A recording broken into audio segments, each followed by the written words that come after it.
જય માતાજી ને જય ખોડિયારમાં સ્વાગત છે આજના મિની વ્લોગમાં। તો હાલો અત્યારે હું ઉઠી ગયો છે ને હાલો નાસ્તો કરી લઉં। મારી મમ્મીએ સવારમાં ગરમા ગરમ રોટલી બનાવી નાખી એટલે ગોળને ઘી ને ચાક લઈ લીધું ને હાલો બેસી ગયો નાસ્તો કરવા। આવે તો હાલો નાસ્તો કરી લઉં મસ્ત મજાનો। નાસ્તો કરી લીધો ને 66 કેવે જવાનો હતો એટલા માટે કપડા બદલાવા નતો તો હાલો એ પણ બદલાઈ નાખું। ઘેરથી હાલતો થઈ ગયો, કપડા બદલાઈ લીધા ને કાકા ત્યાંથી રોટલા લઈ લીધા નીકળી ગયો હવે દુકાન બાજુ હાલીને। પછી દુકાને પૂકીને ગાડીને સાવી ચાલુ કરીને નીકળી ગયો પછી 66 કેવીએ। તો તમે તમારા રસ્તેથી નીકળી જાઓ, અમે અમારા રસ્તેથી નીકળી જાય, એમાં કાંઈ ફેર પડે નહીં।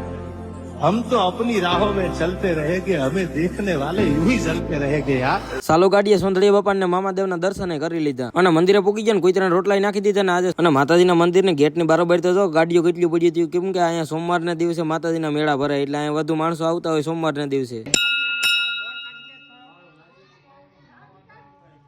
માતાજીના દર્શન કરીને પછી લાઈટો બંધ કરી ગયું। લાઈટો બંધ કરીને 66 કેવી પૂકી ગયા ને કુતરાને રોટલા નાખી દીધા ને હાલો હવે 66 કેવી અંદર જઈએ। 66 કેવી આવીને કામ કરી દીધું ચાલુ ને મોટર ને સાફ ચાલુ કરી દીધી કેમ કે બોર માંથી અહીંયા પાણીનો ટાંકો ભરવાનો નહીં વાહટ જો પાણીના ટાંકામાં કરી દીધી મોટર ચાલુ। અને પછી રોંઢા થઈ ગયા હતા રાજુભાઈ હાટુ ને મારા હાટુ છે ને શિવમ બાપુ ને અમારો કેમેરામેન બે દાબેલી લઈને આવ્યા હતા। હાલો હવે દાબેલીને ભેળનો નાસ્તો કરી લઈએ અમે। અને આ ઉટ્ટું વાવાઝોડું ઘેરેથી અહીં પૂકી ગયો આજ તો કામ કરું એટલે આ બોસીઓ અહીં પૂકી ગયો। પછી અમે વિડીયો બનાવતા હતા ને અહીંયા જો આવીને મારા દાયરા કપડા બગાડી નાખ્યા બોસી આવે તો બહુ કરી હો ભાઈ। પછી શિવમ બાપુ ને વહી ગયા હતા ને મારે થોડુંક લખવાનું કામ કરવાનું હતું મેં કરી દીધું લખવાનું કામ ચાલુ। તમને ખબર હોય ને કામ કરતા હોય એટલે લખવાનું તો હોય। તો બાકી તો કઈ નહીં મિત્રો, હવે આપણો આજનો મિની વ્લોગ અહીં સુધી રાખીએ। વિડીયો પસંદ આવ્યો લાઈક કરી નાખજો, ચેનલમાં નવા હોય તો જય માતાજી કોમેન્ટ કરીને સબસ્ક્રાઇબ કરી નાખજો। હાલો બાય બાય।